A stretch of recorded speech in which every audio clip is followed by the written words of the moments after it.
Bismillahirrahmanirrahim.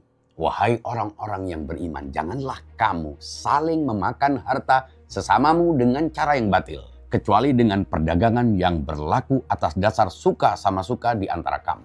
Dan janganlah kamu membunuh dirimu. Sesungguhnya Allah Maha Penyayang kepadamu. Surah An-Nisa ayat 29. Ayat ini menegur bentuk ketidakadilan yang sering terlihat samar sebagai aktivitas ekonomi biasa. Pengambilan harta tanpa hak, ungkapan memakan menunjukkan perampasan yang dinikmati. Bukan sekedar penguasaan formal. Ia mengisyaratkan bahwa keuntungan yang diperoleh secara ilegal bukan hanya pelanggaran hukum, tetapi juga perampokan moral atas hak orang lain.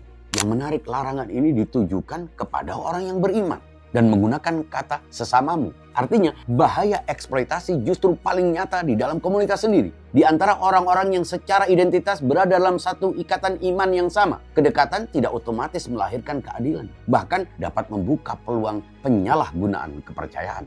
Kata batil atau ilegal atau tidak benar mencakup seluruh cara yang merusak keadilan. Penipuan, manipulasi, pemaksaan, korupsi, riba eksploitatif, kecurangan transaksi, hingga penyalahgunaan kekuasaan ekonomi. Ia tidak terbatas pada pencurian terang-terangan, tetapi juga praktik yang tampak sah secara administratif namun tidak adil secara moral. Ayat ini kemudian memberikan satu pengecualian yang sangat penting. Perdagangan atas dasar suka sama suka. Kerelaan menjadi syarat legitimasi. Namun kerelaan yang dimaksud bukan persetujuan semu akibat ketidakseimbangan kekuatan. Kerelaan yang autentik lahir dari posisi yang relatif setara tanpa tekanan tersembunyi. Dalam banyak situasi, eksploitasi terjadi bukan karena tidak ada persetujuan, tetapi karena persetujuan diperoleh melalui kebutuhan yang mendesak atau ketidaktahuan pihak lemah. Secara formal sah, tetapi secara substansi merugikan. Wahyu menilai substansi bukan hanya bentuk. Bagian terakhir dari ayat ini, janganlah kamu membunuh dirimu.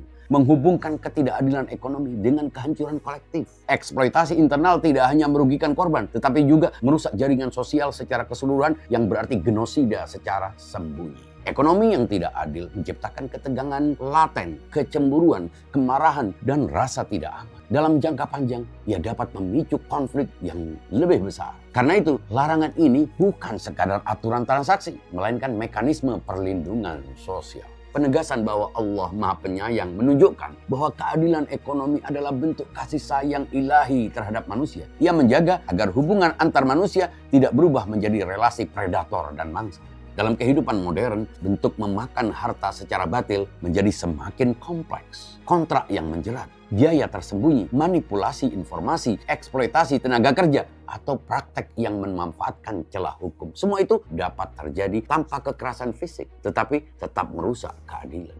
Ayat ini mengingatkan bahwa keberhasilan finansial tidak netral secara moral. Cara memperoleh harta menentukan nilai harta itu sendiri. Kekayaan yang dibangun di atas ketidakadilan membawa konsekuensi yang melampaui keuntungan material. Pada akhirnya, etika wahyu menempatkan ekonomi sebagai ruang ujian integritas. Harta bukan hanya alat pemenuhan kebutuhan, tetapi sarana untuk menunjukkan apakah seseorang menghormati hak orang lain atau menjadikannya objek eksploitasi. Komunitas yang sehat bukan yang paling kaya, melainkan yang paling adil dalam distribusi dan perolehan.